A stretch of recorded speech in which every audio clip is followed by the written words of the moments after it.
కాండము లేవియా కాండము 6వ అధ్యాయము. మరియు యెహోవా మోషేకు ఇలాగూ సెలవిచ్చెను, ఒకడు యెహోవాకు విరోధంగా ద్రోహం చేసి పాపి అయిన ఎడల, అనగా తనకు అప్పగింపబడిన దాని గూర్చియే గాని, తాకట్టు ఉంచిన దాని గూర్చియే గాని, దోచుకున్న దాని గూర్చియే గాని, తన పొరుగువానితో బొంకిన ఎడలనేమి, తన పొరుగువాని బలాత్కరించిన ఎడలనేమి, పోయినది తనకు దొరికినప్పుడు దాని గూర్చి బొంకిన ఎడలనేమి, మనుషులు వేటిని చేసి పాపులగుదురో వాటన్నిటిలో దేని విషయమైనను అబద్ధ ప్రమాణము చేసిన ఎడలనేమి, అతడు పాపము చేసి అపరాధి అగును గనుక, అతడు తాను దోచుకున్న సొమ్మును గూర్చి గాని, బలాత్కారము చేతను అపహరించిన దాని గూర్చి గాని, తనకు అప్పగింపబడిన దాని గూర్చి గాని, పోయి తనకు దొరికిన దాని గూర్చి గాని, దేని గూర్చి అయితే తాను అబద్ధ ప్రమాణము చేసెనో దానిని అంతయు మరలా ఇచ్చుకొనవలెను.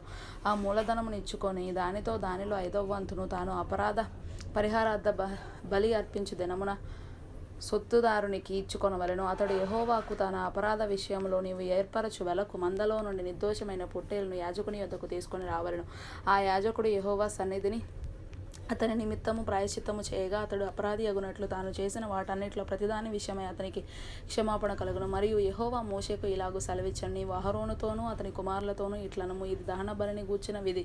దహనబలి ద్రవ్యం ఉదయం వరకు రాత్రి అంతయు బలిపీఠం మీద దహించుచుండును. బలిపీఠం మీది అగ్ని దానిని దహించుచుండును. యాజకుడు తన సన్ననార నిలువుటంగీని తొడుగుకొని, తన మానమునకు తన నారలాగును తొడుగుకొని, బలిపీఠం మీద అగ్ని దహించు దహనబలి ద్రవ్యపు బూడిదను ఎత్తి బలిపీఠం వద్ద దానిని పోసి, తన వస్త్రములను తీసి వేరు వస్త్రములను ధరించుకొని, పాళెం వెలుపలనున్న పవిత్ర స్థలమునకు ఆ బూడిదను తీసుకొని పోవలెను. బలిపీఠం మీద అగ్ని మండుచుండవలెను, అది ఆరిపోకూడదు. ప్రతి ఉదయం యాజకుడు దాని మీద కట్టెలు వేసి దాని మీద దహనబలి ద్రవ్యమును ఉంచి సమాధాన బలియగు పశువు క్రొవ్వును దహింపవలెను. బలిపీఠం మీద అగ్ని నిత్యము మండుచుండవలెను, అది ఆరిపోకూడదు. నైవేద్యమును గూర్చిన విధి ఏదనగా, అహరోను కుమారులు యెహోవా సన్నిధిని బలిపీఠం ఎదుట దానిని అర్పింపవలెను. అతడు నైవేద్య తైలము నుండియు దాని గోధుమ పిండి నుండియు చేరెడు పిండిని, నూనెను, దాని సాంబ్రాణి యావత్తును దానిలో నుండి తీసి జ్ఞాపక సూచనగాను వాటిని బలిపీఠం మీద యెహోవాకు ఇంపైన సువాసనగాను దహింపవలెను.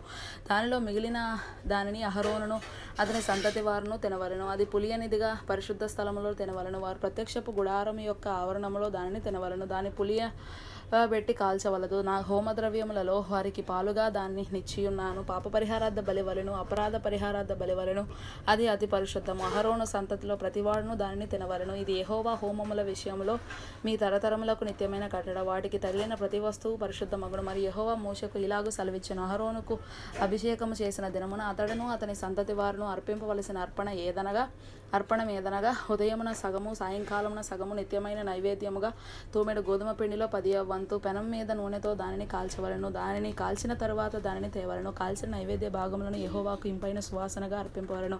అతని సంతతి వారిలో అతనికి మారుగా అభిషేకం పొందిన యాజకుడు అలాగుననే అర్పింపవలెను.